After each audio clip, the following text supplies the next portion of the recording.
वन्दे मातरम् सुजलां सुफलां। 77वें गणतंत्र दिवस पर इंदौर के कांग्रेस कार्यालय यानी कि गांधी भवन स्थित सोमवार सुबह झंडा वंदन हुआ, जहां प्रदेश कांग्रेस अध्यक्ष जीतू पटवारी ने झंडा वंदन किया। इस दौरान शहर कांग्रेस अध्यक्ष चिंटू चोकसी और जिला कांग्रेस अध्यक्ष विपिन वानखेड़े सहित तमाम लोग मौजूद रहे। शहर और जिले के अध्यक्षों के उद्बोधन के बाद जीतू पटवारी ने सभी को संबोधित किया। वहीं उन्होंने पार्टी की एकजुटता को लेकर अपने विचार व्यक्त किए। वहीं इस दौरान उन्होंने भाजपा पर भी जमकर निशाना साधा।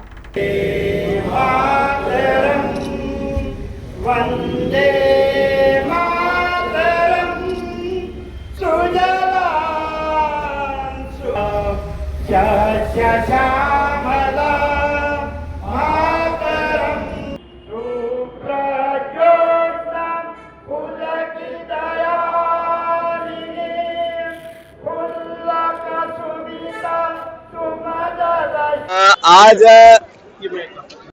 26 जनवरी 2024 को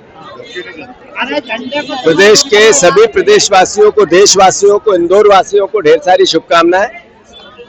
आज देश के सामने जो चुनौतियां हैं वो हर भारतवासी को इससे एक तरह से आत्मसात करने की आवश्यकता है। जिस भारत में अमीर अमीर होता जा रहा है, गरीब गरीब होता जा रहा है, 80% लोगों के पास देश का 20% संपत्ति पहुंच गई। 20% लोगों के पास देश की 80% संपत्ति पहुंच गई। ये देश के लिए घातक है। जो निर्वाचन प्रवृत्ति, निर्वाचित काम करने की शैली, जो निर्वाचन आयोग बीजेपी का एक तरह से एजेंट बन गया, ये सबसे बड़ी चुनौती है। जो एक वोट एक व्यक्ति के अधिकार को चुनौती दे रहा है, ये अपने आप में देश के लिए, आने वाली पीढ़ी के लिए, एक भविष्य के लिए चिंता का विषय है।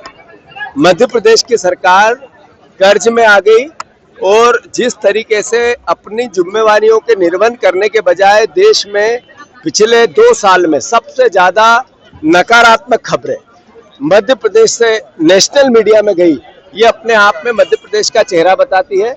यहाँ हमारे चीफ सेक्रेटरी और मुख्यमंत्री दोनों स्वीकार करते हैं कि सारे डीएम भ्रष्ट हैं।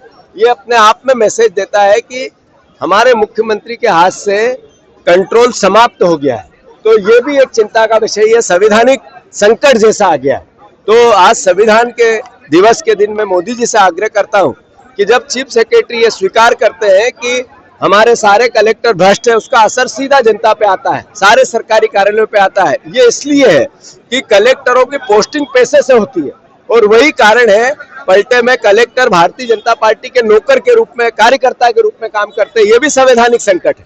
मैं फिर से प्रदेशवासियों को खूब ढेर सारी शुभकामनाओं के साथ आज के दिवस की शुभकामना के साथ आज के दिवस पर ये संकल्प लेने की आवश्यकता को फिर बल देता हूं कि संविधान बचाना है, लोकतंत्र बचाना है, देश का जो भाईचारा है, जो सांप्रदायिक सौहार्द है, उसको कायम रखना है और देश की विविधता में, देश की अनेकता में, देश की एकता में जो ये ताकत का भारतवर्ष के पास है, इसमें दुनिया लोहा मानती है, इसको कायम रखना है, इसको ताकतवर बनाना है।